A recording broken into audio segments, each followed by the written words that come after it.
Xudoyberdi To'xtaboyev 1932-yil 17-dekabrda Farg'ona viloyatining Katta Do'rbob qishlog'ida tug'ilgan.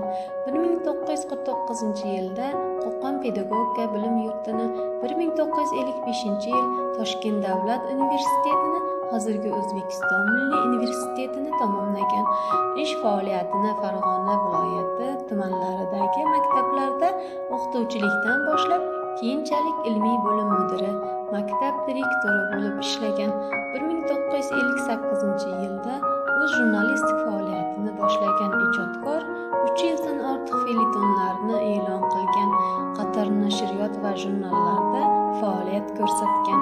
1958-yilda badiiy ijodga kirib kelgan Xudoyberdi To'xtaboyevning Omonboy va Davronboy, Sariq devni minib, Sariq devning o'limi, Qasoskorning oltin boshi, Yo'llar va yillar, Shirin qovunlar mamlakati yoki Sehrgarlar jangi, Quyonlar saltanati va boshqa asarlarini bugun kitobxonlarimiz sevib o'qimoqdalar.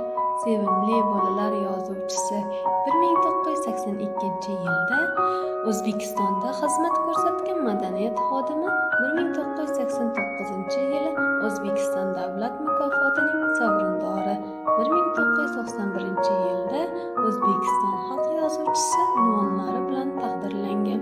Asarlari rus, ingliz, fransuz, nemis tillariga tarjima qilinib, dunyoning 28 ta mamlakatida nashr etilgan.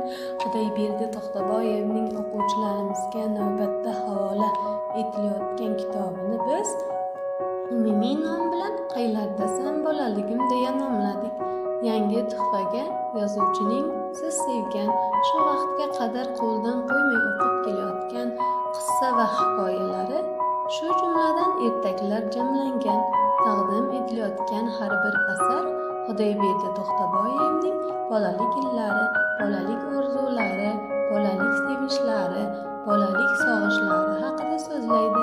Bir paytlar siz kabi bola qalbi bilan dunyoga sig'magan, orzularini qahramonlari timsolda gavdalantirgan va o'z o'quvchisini hayratlar ummoniga g'arq qilgan adibni bu gal bolaligini tug'ilgan qishlog'ini sog'ingan yuraklari ko'p urib o'sha manzil tomon talpintirgan tengdoshingiz siymosida ko'rasiz.